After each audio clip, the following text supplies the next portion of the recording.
Hello everyone, Wyatt here with another video. Today, I'm actually took a trip and I'm doing a Volcanoes tour. I am currently in Oregon right now at Newberry National Volcanic Monument. So I actually tried doing this on July 4th, but as soon as I got into Oregon, my car decided to break. Idler pulley failed and my car jumped timing, so that kind of ruined the trip. Anyways, I decided to try again, and I'm going to show you around at the different volcanoes that you can find in Oregon and Washington, starting here at Newberry. So here I am at one of the cinder cones at Newberry. Newberry has many cinder cones. And of these, of course, are basaltic in nature. Right here is actually one of the main flow channels. There's a lava tube actually up there, smaller one. There's a bigger one actually over here somewhere. And it's about 2 miles long, I believe, and you can go hiking into it. Some of the signs showing you what happened. Alright, so what this sign is trying to show is basically Newberry is a very, very big volcano. It's a very big volcanic system anyways. Over that way is the main volcano itself, Newberry Caldera. Eventually, we'll hopefully make it over there. Right now I'm standing on the very tip of the northwest rift zone. So you have the upper portion of the volcano, and then on the lower portions you have the rift zone that works its way down several miles, and I'm on the very tip of it. So typically with rift zones, you usually get more basaltic and andesitic volcanism in rift zones, typically. And then at Newberry, the actual caldera part, you can find basaltic, andesitic, and even rhyolitic volcanism there. So right now I'm just walking along the lava fields, the lava flows from this cinder cone, one of many. I forgot how many are here. I want to say 400 cinder cones, which are part of the Newberry volcanic system. So you might see these round blobs of basalt. And I initially just thought it was just chunks from the weathering. But somewhere around here they have a illustration which shows you that these were actually like snowballing lava is what I'll call it. So if you picture a snowball on a steep slope, as it rolls down, it gets bigger and bigger with more snow. The same thing happened with lava. You have some lavas that started rolling down the hill, and they just kept collecting and collecting and collecting until they became basically giant lava balls that rolled down the slope. Here's one here, and here's another one. That one you can see the actual roundness of that. And that, I mean, that rolled quite a ways. Here we go. Great balls of fire. Snowballs of lava. Kind of gives you an inside illustration of what it looks like. It's all folded because the lava, as it was rolling, it was folding itself up. Pretty neat. And if you look over there, you can see some of the Cascade Volcanoes. There are the sisters over there. And I'm not sure, I want to say that's Bachelor, Mount Bachelor. There's the flow front. That's as far as she came. Well, that was me taking the shuttle up to the crater rim. And as you can see, I had the whole shuttle to myself. Now we're at the top of the crater. Check it out.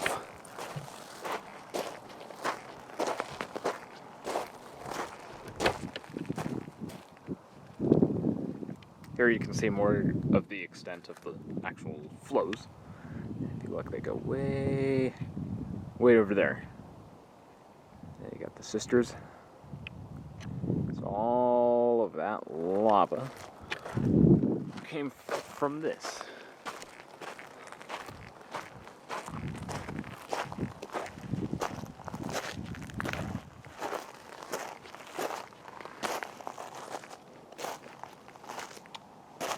You may notice that that side is higher than the side I'm on, and that's because of the wind direction while this was erupting. So as this was erupting, it was shooting lava and cinders into the air, and then the wind was pushing most of that material that way, which made this side of the cinder cone taller and thicker.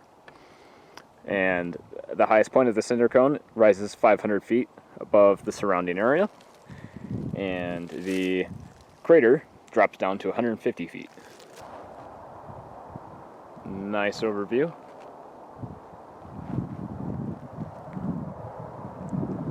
Now if you look here, you can see the land slightly rises that way. That is the main section of the Newberry volcano. And again, I'm on the northern tip of the rift zone, and if you look, all those little humps out there, those are other cinder cones. The one I'm on is just newer. Since it's newer, it has less trees on it. Now if you look at the volcano over there, see how it's more mountain shaped? So just imagine that something like that right there, except much taller and grander. So Newberry is a type of caldera, so there used to be more of a peak shaped here, but then, similar to Crater Lake, it collapsed during an eruption and formed a caldera.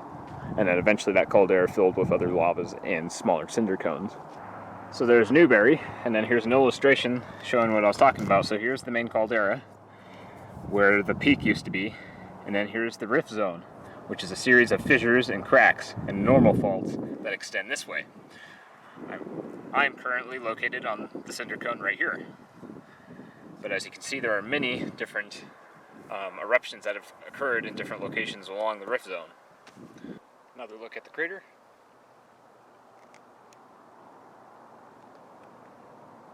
There's the fire tower.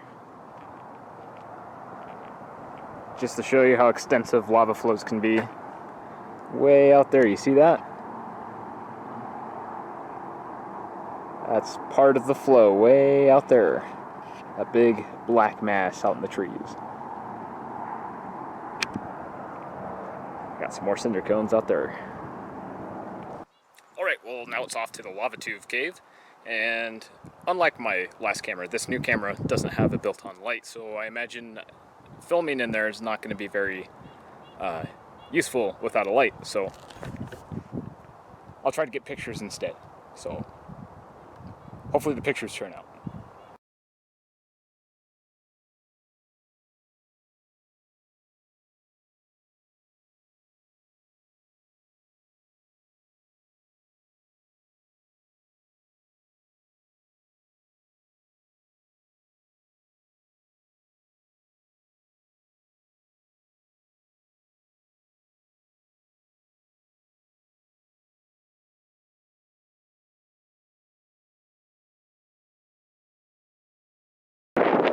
Just got out of the cave, and now I'm in Newberry Caldera. There's a lava flow, the front end of it.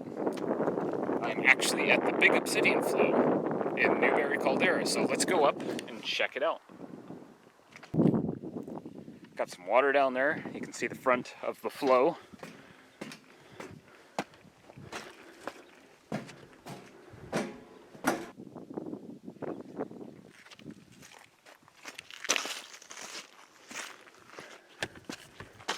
Lots of pumice and lots of obsidian.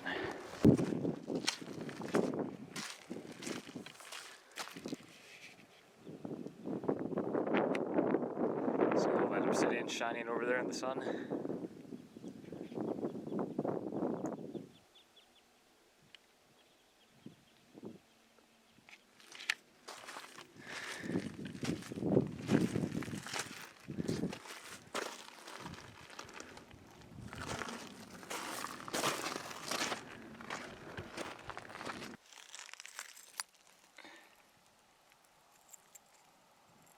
Pretty sharp stuff, the pumice.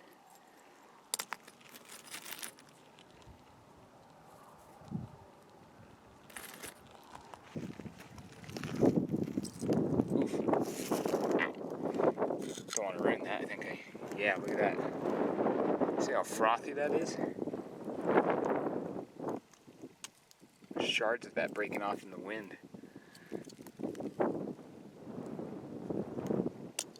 Cool, I don't want to damage it. Put it right there. Stuck in my fingers. There's the lake. Got some Cascade Volcanos over there. There's another lake just over here. and in the center you have a cone. So we are on the edge of the caldera of Newberry. Somewhere there's hot springs over there. Maybe if I have enough time I'll try to hike in real quick. Alright. Obsidian and pumice. It's pretty much the center of the caldera right over there. Got a little bit of a pit. So the obsidian formed after a large eruption of ash and pumice. So a rhyolitic composition lava was erupted. After that eruption, lava was still making it to the surface. However, it was gas poor. So since there was a lack of gas, it wasn't explosive. It was more of a gentle, effusive eruption, so just a slow lava flow that was exiting out. Since the lava was slow and thick, because it was a rhyolitic composition, and made up of, forming obsidian, it allowed the lava flow to get extremely thick. That's why, as you can see, it's pretty thick. Alright, on my way to some hot springs. It's really windy, probably can't really hear me.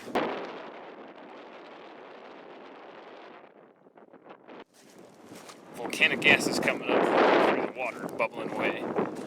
Yeah, Newberry's still an active volcano. Magma chamber is just below us, and those are gases coming up right from the magma system.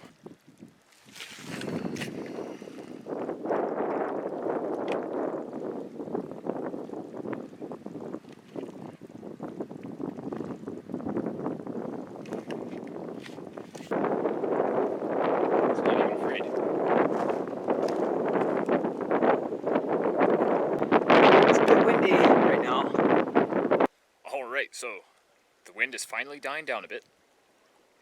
Hopefully it stays that way. Got gases bubbling up all over the place, and I got the thermal camera, and I want to show you what this looks like through the lens of the thermal camera. So here we have some bubbling. And if you look through the thermal, you see that red spot right there? Move it down right on the crosshairs. It's measuring out at about 100 degrees almost, 98. So 96, 92, so a hot spot. What's cool is I can use this to find more and easily see what's on the beach. I hope you can see this. So here's another hot spot. See that? Here's the spot. You can't tell anything's here until you look at the thermal. And it's about 97 degrees right there.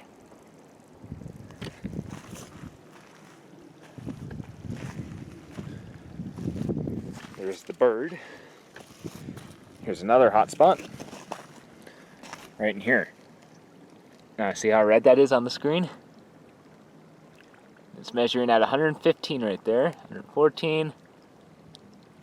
116.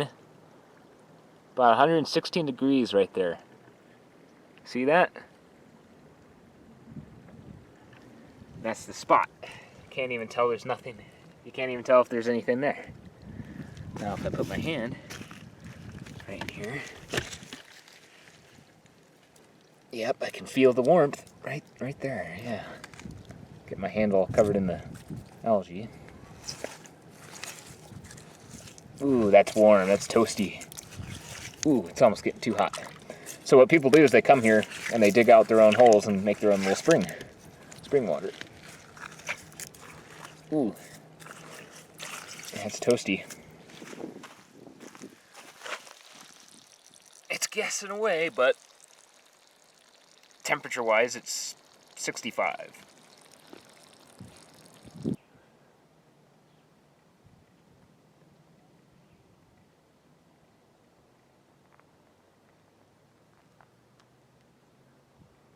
Well, if you couldn't tell, I'm now at Crater Lake.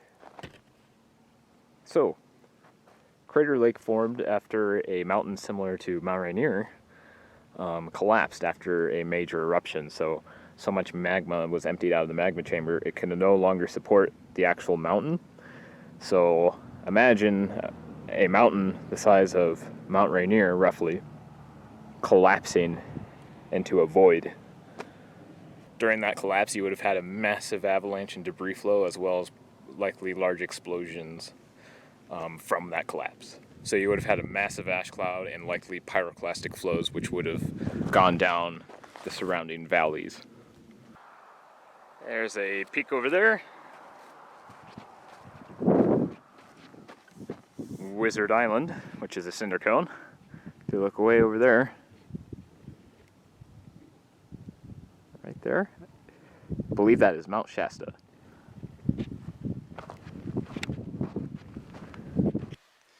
Now this may look like sand, but this is actually volcanic ash and tephra and pumice from the eruption. So this is all ejected out of the volcano.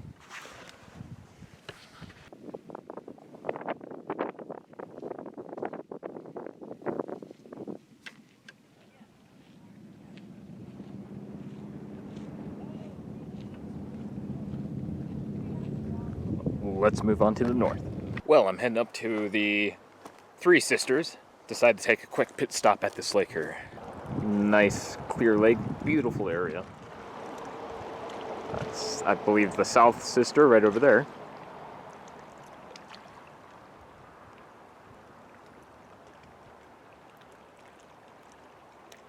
I believe that's Mount Bachelor.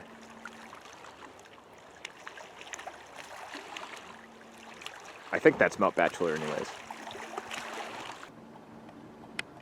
There's the South Sister, which is a strato or composite volcano. One of the two. You can call it either one. I believe that over there is Broken Top. Maybe. Maybe not. That's Mount Hood. This is a big debris field that goes all the way up to the slopes of Mount Hood. It's a danger zone during an eruption because see all that snow and ice up there? If the volcano was erupting, all that snow and ice would melt and it would send a debris flow called lahar, likely right down this very path that I'm in now. In fact, most of these boulders and rocks and sediments are old lahar deposits from past eruptions or from just other mud flows that have come down.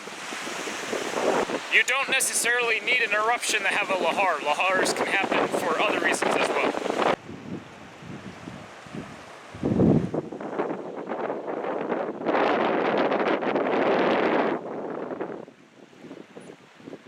There's a ski resort up there. I'd like to ski this one of these days.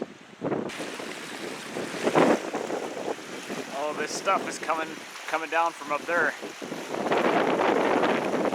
See where the harder material is and where the finer material is. The harder material is probably the actual dikes or plugs sticking out from the eroded cone. That's what it looks like to me anyways. So all that lighter material is getting washed away, and then the harder material that's sticking up out of the slopes, like little spines, that's probably the harder material from the actual intrusion. Alright, well I gotta keep moving. I got a schedule to keep. I'm going to try to make it to Mount St Helens and Mount Rainier. One more look at Mount Hood. For those of you who haven't seen the Cascades, I recommend checking it out whenever you can because videos and pictures don't do justice. That mountain is huge. It's tall. But not as tall as Mount Rainier. Probably not as wide as Mount St Helens. I've never seen any of these. This is all my first time, so let's go. It's 8:30 and I finally made it.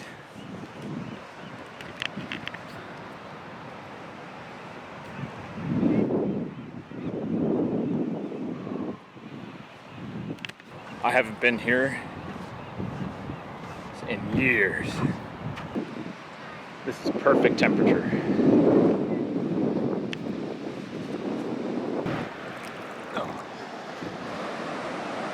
Touch the Pacific Ocean.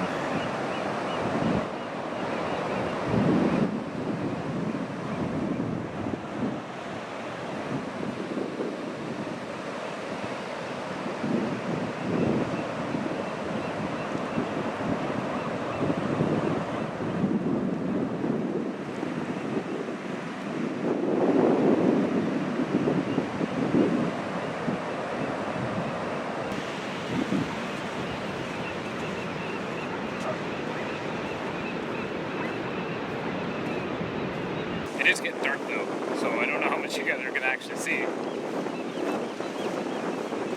But I'm going to be out here a while. It's nice and refreshing. I believe this is the plug, so are those, of an ancient, now extinct volcano. And this is all that is left of it. Look at some of the sea life. The little pools.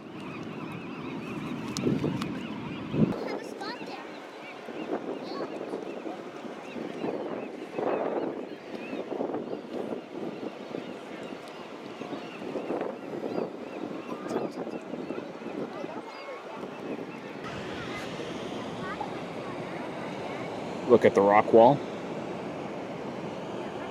It's interesting, it's like fine grained.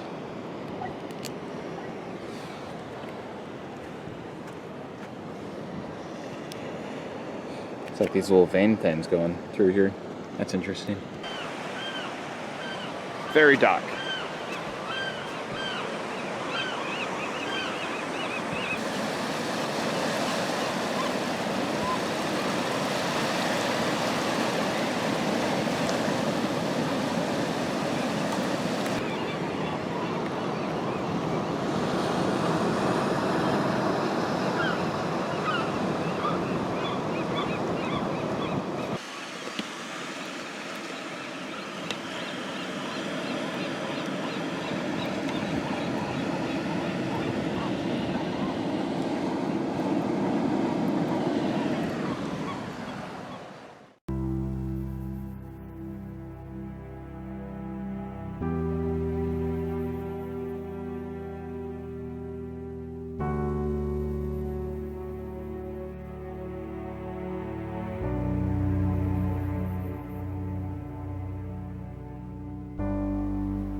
Well, made it to Mount St Helens. I was a little worried when I got here because it was in the clouds, you couldn't see anything, but waited an hour, started clearing up. Decided I'd hike out here a little ways, follow the trail.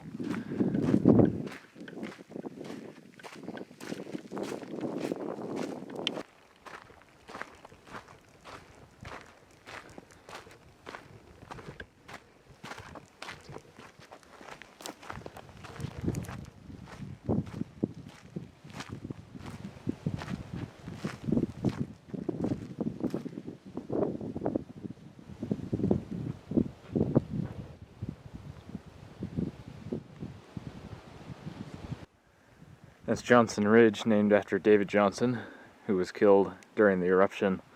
He was up on this ridge monitoring the volcano when it erupted.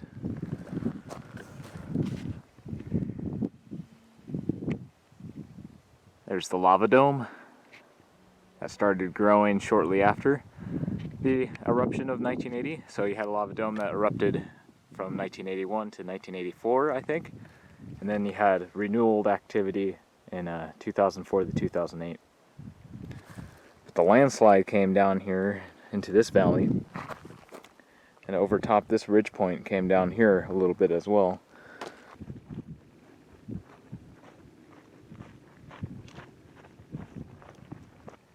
Some active steaming on the lava dome within Mount St Helens, which is normal.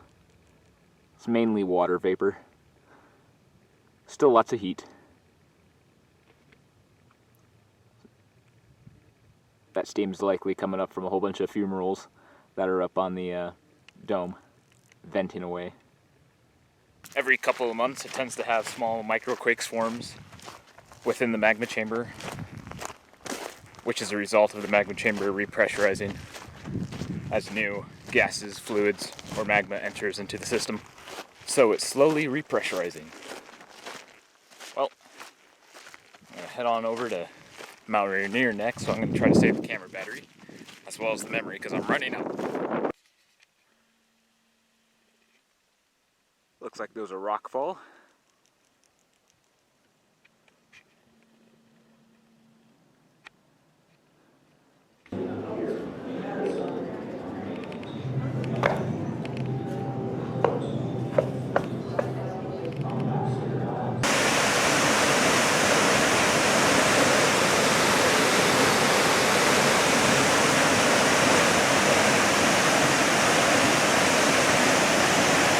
Well, last stop on my Cascade tour. I'm now at Mount Rainier. I arrived a little late.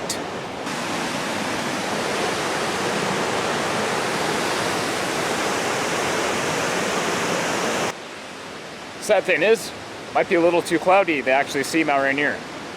But I'm almost to where I'm supposed to be. Well, not where I'm supposed to be, but where I'm heading to. So doesn't look like I'm going to be able to see it. However, I've seen it from a distance. Would have been better to see it up close though. Hiking up. My hope is that this path I'm on will break up above the clouds and then we'll get an awesome view of Mount Rainier. I think it's wishful thinking though. I don't think it's going to happen. It is peaceful though.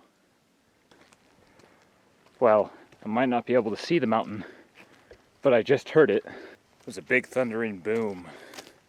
So I'm gonna guess rockfall or one of the glaciers popping or moving or something.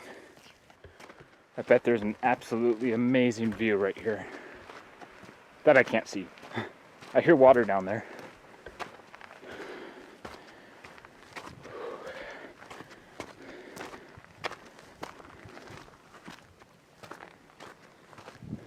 Well, if it doesn't work out this time, I guess that means we'll just have to come back up the 10,000 stairs. Not really. Learn a couple new shots when I get up there. Well, I think I should stop and turn around because the fog doesn't look like it's gonna clear and I'm way up here and I'm losing daylight.